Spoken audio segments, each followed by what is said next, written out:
सबसे पहले नजर डालते हैं अब तक की बुलेटिन। हाफिजाबाद से खबर शामिल करते हैं।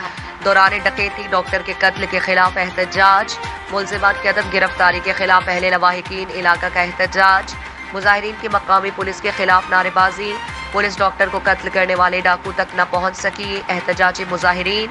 डॉक्टर अकबर गोराया को चंद रोज कबल दौरान डकैती डाकू ने गोली मारकर कत्ल कर दिया था। पुलिस की रवायती नाअहली की वजह से डाकू गिरफ्तार नहीं कर रही। वजीर आजम, वजीर आला, IG फौरी नोटिस ले, एहतजाजी मुजाहिरीन का मुतालबा।